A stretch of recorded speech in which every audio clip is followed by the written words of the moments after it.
The following presentation is brought to you by The Realm Network. Today on Mr. Media, I'll talk to romance novelist Jane Peden, whose debut is The Millionaire's Unexpected Proposal, a frothy anti-love story that takes advantage of the author's day job insights as an attorney. Stick around, but if you have an affair with a stranger while in Vegas, be warned that despite the marketing promises, what happens in Vegas has a habit of eventually following you home.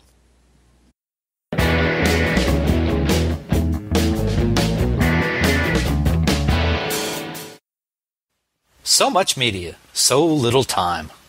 Who keeps track of it all? That would be me. This is Bob Andelman, and this is the Mr. Media Interview, brought to you today by Amazon.com. When you visit MrMedia.com and click on any of the links to purchase books, music, movies, gift certificates, or anything else through our Amazon link, you support this free video podcast. Whenever you need something else from Amazon, please consider returning to MrMedia.com to order it. It doesn't cost you any extra, and we sure appreciate the support. And don't forget, MrMedia.com has more than 1,200 celebrity audio and video interviews archived on the site. That's hundreds upon hundreds of hours free entertainment.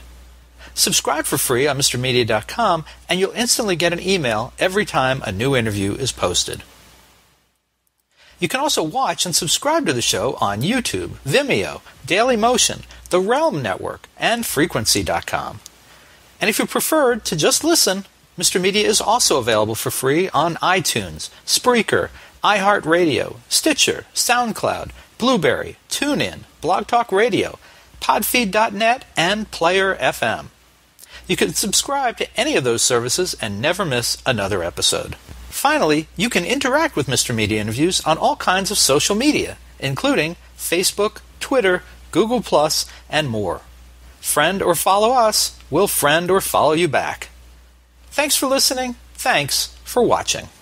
Mr. Media is recorded live before a studio audience full of well-intentioned but occasionally horny young women and the lawyers who encourage them to the letter of the law in the new media capital of the world, St. Petersburg, Florida.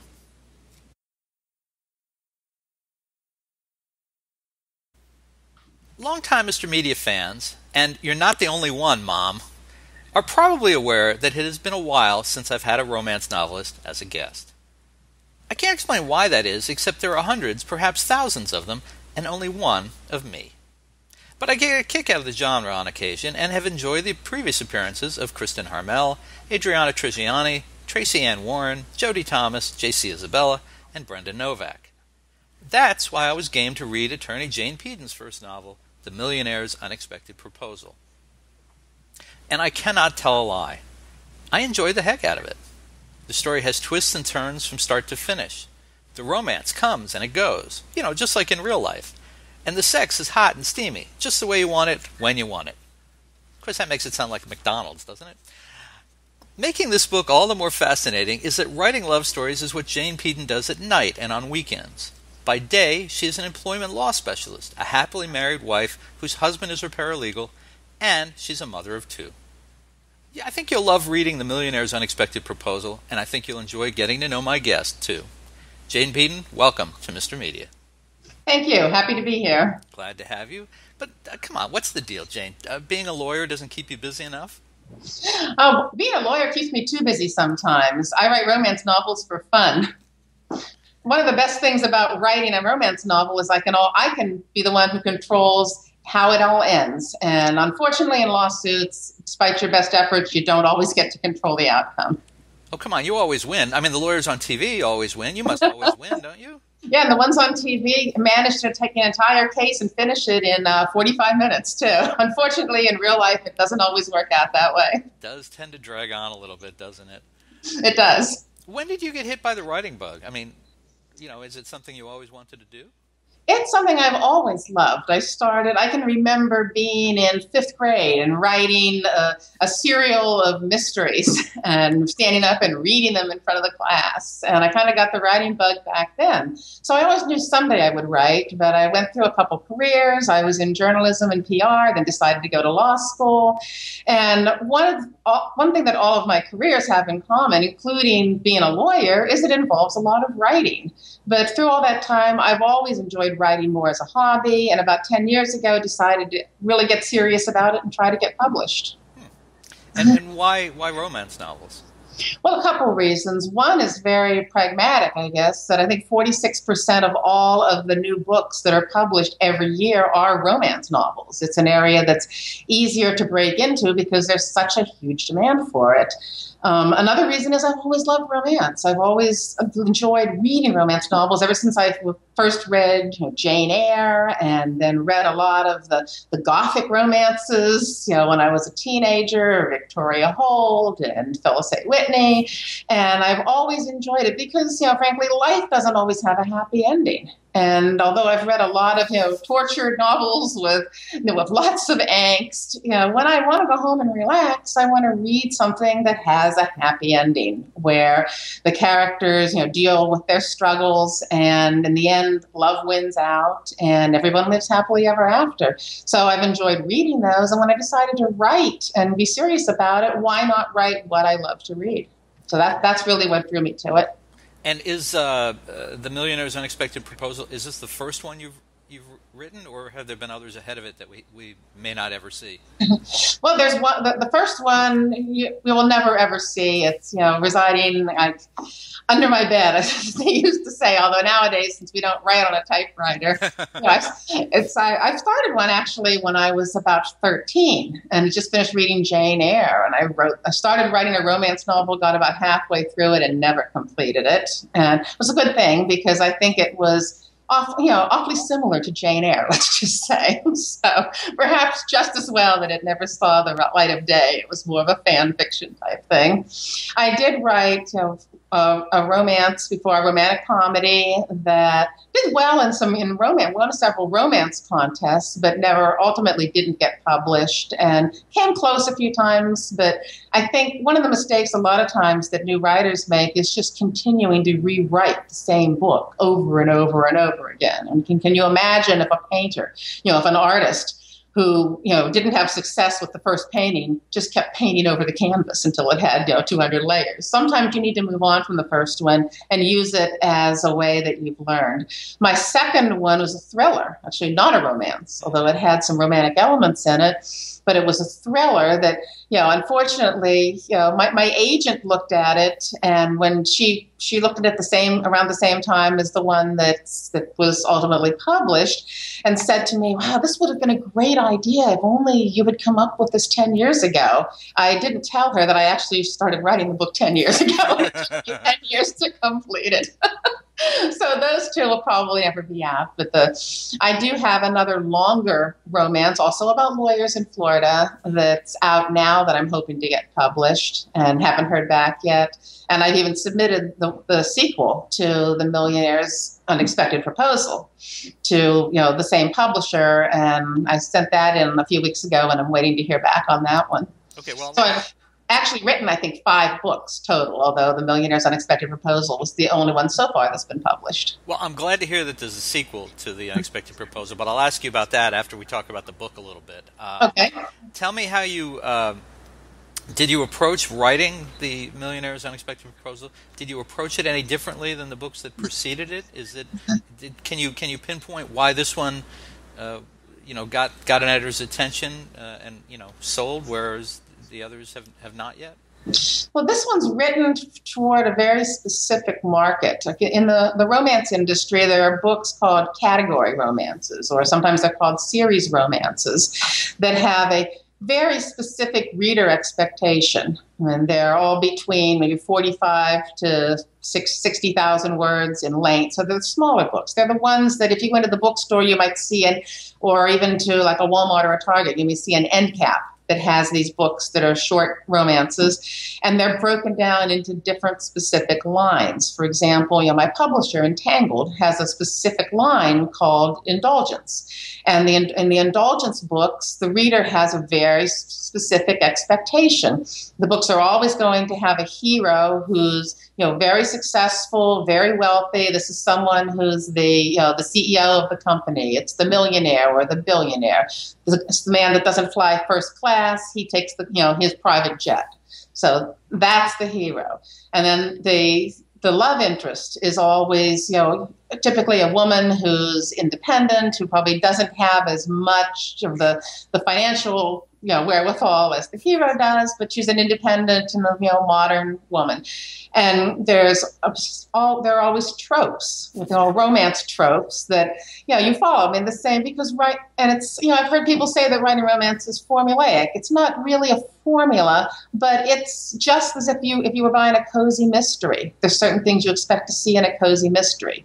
If you're reading detective genre, there are certain expectations that you have. And with these romances, particularly the ones written for these particular lines, like mine was, there are expectations. And mine, I put in several of the tropes. There's a secret baby in my book. There's a reunion. People who were lovers in the past and are reunited. That's another element. And the marriage of convenience. That's another trope. That happens in this book too. So by following those, kind of putting those ingredients in, there was a much better chance of it getting published. This was the first time I had written something where I was, instead of just sitting down and writing a story, I had a specific goal. I'm going to write a story, and here's where I think it will sell. Here's the niche in the market that I think it fits into. So that was a little bit of a different experience for me. Interesting. Did you change the way you go about writing these books from the first, excluding the one that you started writing when you were 13? Did you, were there things that you changed? Did you show the books to anyone? Did you start writing, maybe, I know you were in St. Petersburg. Did you start writing in Kawa instead of in Starbucks? I mean, what was different from the beginning to this book? Nothing really different about the process of writing, except that I think the fact that I had written several books from beginning to end before this has made me a better writer. I'm also a member of RWA, is the Romance Writers of America. It's a national organization. It has local chapters. The Tampa Area Romance Authors is the chapter here in the Tampa area. I've been a member of it for some time, and it offers a lot of seminars, a lot of craft, skills in writing. So I feel that over the years, my writing really has improved. So that's been helpful. Unlike a lot of writers, I don't have a critique group. I don't use a critique partner when I'm writing. For me, I also I'm what they call a pantser. I write by the seat of my pants. There are many, and there's a lot of ways. There is no right way to write a book, but there are a lot of fiction writers who put up big boards and stickies and outlines, and they write very detailed character interviews before they ever sit down and start writing the book. That doesn't work for me. What works for me is to sit down in front of the blank screen and start typing. When I start typing, I typically just have an idea. I have a hook. And then I see where the story takes me. And with this particular book, I sat down and tried to come up with the most outrageous situation I could that would, for two people, and make it as unlikely as possible that these two people could ever find a way to have a happy ending and fall in love. And then try to write myself out of that box. And that was really the sheer fun in writing this book. And that's what I think made the book appeal to me so much, because like I said this at the top, I don't read a lot of these books, so when I read one, I really want it to work for me. I want it to be fun, and I think you describe it pretty well. You keep putting them in situations where, how can they get out of this? How can they resolve this? How can they make their lives happy, or will they have to end apart? Well, and I keep saying, no, they're not going to end apart. These books don't end like that. But it's well written. I don't know how to say it more simply. It's a well written book. Do you want to explain? You're welcome. It's well deserved. do you want to explain a little bit about what the plot is, what Sam and Camilla are all about? Sure. And when I sat down to write the book, I thought, well, suppose you have a successful lawyer in Miami, and 5 years ago he had a 2-week fling in Las Vegas, after he left his, corporate lawyer job and was on the eve of opening an exciting new firm where he expected to, make millions and millions of dollars and bring in the huge verdicts, etc. But he takes a vacation in Las Vegas. He meets a very attractive, cool blonde, someone Alfred Hitchcock would love, in the hotel bar, and they have a 2-week affair. And then things are, he's starting to feel a little too close to her, and he's scared by that because what's he going to do? Get tangled up? He's about to start his new business in Miami. He doesn't want to get tangled up with some woman he just met in a bar in Las Vegas. So he kind of dumps her and he heads back to Miami. He becomes extremely successful. 5 years later, she shows up at his office, and he's not heard anything from her since, and with an unusual proposal and quite unexpected, and she demands that he marry her in order to protect their 4-year-old son, who he never knew he had. Then I threw into the mix the fact that he learns that she married somebody else a week after he left her in Las Vegas, that she's apparently been passing off her son. She married a paraplegic billionaire, but now he's died. And his parents, her in-laws, are waging a custody battle, trying to get the grandchild because they think that Camilla is nothing but a little money grabbing gold digger. And so they've got a lot. They're from an old money in the Northeast, and they have a lot of power and influence. And she feels who's the only person she can turn to help her out of the situation is Sam. You can imagine Sam's reaction, because Sam is not pleased to have this woman show up with the 4-year-old son. And as they say in sitcoms, hilarity ensues. That's right, exactly. I try to throw in as much complication as possible. Sam is someone whose own father abandoned him, so his worst nightmare is that he would ever have a son and not be there for his son. Now he's been unwittingly placed in that position, and who's to blame? Camilla. Camilla has very good reasons for why she married her first husband, Danny, the billionaire paraplegic, and how she got into this situation. But Sam pretty much doesn't want to hear about it because he's just ready to assume the worst about her from the beginning. All he wants to do is figure out a way, he wants to marry her somehow, then divorce her and get custody of the child and just get her out of their lives forever. Obviously, Camilla thinks that he's going along with her plan to protect the child. So it's kind of an interesting roller coaster that they go on throughout. It is. Trying to find their happy ending. It is well told, and it's definitely a fun book. Now, have you gotten much response at this point from other attorneys? Has anyone kind of indicated, from the legal profession? Do we know how they stand on the unexpected proposal? I don't know. I do know a number of other lawyers who are writers who have enjoyed the book. So far, I've not had anyone. I got a lot of reviews as well of the book on Amazon and on reviewing blog sites. And it's kind of interestingly, so far, no one has stepped forward and said, "Well, I'm a lawyer, and this legal thing in the book would never happen like this." Because it's funny. You see that because you will see that all the time. Need to get a copy of the book in front of James Grippando, who's the Miami lawyer turned mystery novelist. Let's see what he has to say about it. All right. So, and I thought you were very fair in terms of showing the good, the bad, and quite a bit of the alleged Miami lawyer ego. Sam is quite full of himself at times. He has a few things to learn about life. One of the funny things in reactions to the book, my biggest concern was likability for Camilla. I was afraid because here you have a woman who, got pregnant with one man, married another, and did not tell the father of the baby that he was the father. And I thought that's something that can be tough to sell in a book because you always want the characters to be likable. They can be jerks a lot of the time, but the readers have to identify with your characters. So I really did worry about that.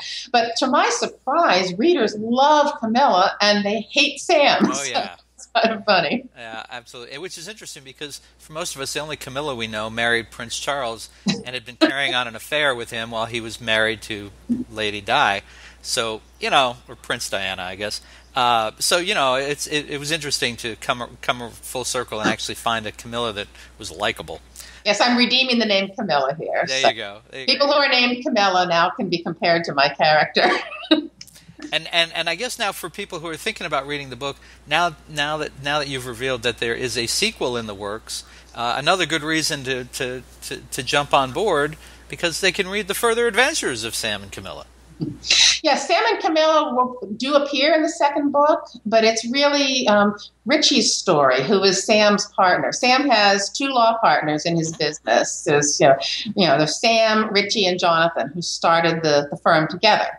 So in the second book, Richie finds romance. So then there's a third book with Sam. I have another character I'm thinking about doing a fourth book on, too, that kind of grew out of this. But it's, Sam and Camilla will appear in that book, which is kind of nice. I think readers like to see the characters who got their happy ending before. They like to see how things have worked out. How's their life, in the next year, what's happened with them. But then still the focus is on, Richie. And Richie, the readers got to meet him a little bit in Sam and Camilla's book. And I have had, a number of, reviewers who contacted me and who posted and said, when are you going to tell Richie's story? I really like Richie. He seems like a much nicer guy than that Sam.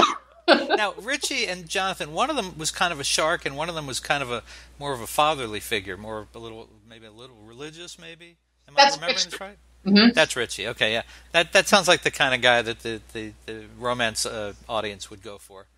Right. Richie is much more of a, kind of a salt of the earth guy. He's a little religious. He's very serious. He also tends to be kind of stuck in his views and his perception of things, too. He's a little stubborn, a little close-minded as well. Jonathan, who will be the hero in the third book, is much more of a player. It's going to be kind of interesting. I was going to say, it sounds like Richie's book, probably not going to be a lot of sex in that book. Oh, you'd be surprised. Really? Good for him. There's some sex. Good for you, Richie. Richie's religious. He's a nice guy, but, he doesn't have anything against sex. He's just a very nice guy. So it takes a little longer to get to the sex part in Richie's book, but it's worth it once you get there. All right. Well, so I got to ask you about this. Is it a little bit weird to write the sex scenes and know... I know you and I know your husband and I know you're close. And, I mean, is it weird to write the sex scene and know your husband's going to read it, and then you have 2 kids and people that you deal with? I mean, is it a little weird to expose that part of yourself? It can be a little weird in a way. It's I think it's a little embarrassing to my daughter, who's happy that I write under a pen name because she doesn't want her friends to read my book. Wait, you write under a pen? You write under a pen name? Yes, Jane Peden is my pen name. What? This is the first I'm hearing about this. Somebody... Okay. All right. So this is not your real name. No wonder the credit check went the way it did. Okay. Not my real name. Jane is my middle name, and Peden's a family name. But I chose really for practical reasons, because I am a practicing attorney, and I've put a lot of effort into creating, an online reputation for myself, for clients to be able to Google me and find me. And if I wrote under the same name that I practice law under, I think people would just get confused. So number one, people would get confused because is she a writer or is she a lawyer? And, secondly, unfortunately, I have to bust the myth that once someone sells a book, they become a millionaire and they can quit their day job forever and do nothing else, because it's really doesn't work out that way. Unless maybe you're James Patterson or one of the really famous Nora Roberts or one of the famous authors, but I don't want clients to, look at me as an author and say, wow, she's never going to be around for the end of my lawsuit. She's just going to quit practicing law. Because it's really not my intention. I love, my law. I love my law job, but I also love to write, and I'm trying to do both. Excellent. All right. So we know now that there are 1 or 2 new books that are in the pipeline. Hopefully we'll have access to soon. And this is the part of the show where I say, folks, You can find Jane Peden's first published novel, The Millionaire's Unexpected Proposal, in great bookstores everywhere, or you can order it up right now at a great price at MrMedia.com. If you are watching this on MRMedia.com, you probably can look below the video and you will see the cover of the book. You can click on it right now. It'll take you to Amazon. You can order it in print, or you can get it immediately as an ebook, pretty much to any platform that you use. Kindle, Nook, I'm assuming, Kobo, maybe Spark, or whatever it is. You can get the book. And you have a website, Jane? Yes, it's just janepeden.com. So JANEPEDEN is my website. You can find me on Facebook, on Twitter, and at Entangled Publishing. There's an author page. I have an author page on Amazon as well. Most of my books, although it is available in a print version, it's primarily sold as an ebook, and which is great because it's much less expensive, frankly, to buy it as an ebook. And one of the advantages, especially when I'm writing a series like this, if you go to bookstores and you see this type of book, the romance series, the romance will be on the shelf for maybe 3 or 4 weeks, and then it's gone. And then the next crop of them come out. And what I'm hoping is that when readers read my second book, they'll want to go back and read the first one. It's only a click away. So that's kind of the joys of having books through e-publishing. You never have to worry about the dwindling shelf space in the bookstores and the sad, unfortunate dwindling of bookstores, the numbers of bookstores themselves, sure, because it will be perpetually there. And I've actually discovered a lot of writers that I love by reading a current book and then going to Amazon or Nook and go back and find their whole backlist, which makes it a lot easier than things used to be. No longer do you have to worry that something you really want to read is out of print. Very good. Well, Jane Peden, or whoever you may be, really enjoyed the book, and thank you so much for joining us on Mr. Media today. It was a pleasure being here today. I really enjoyed this. Thank you.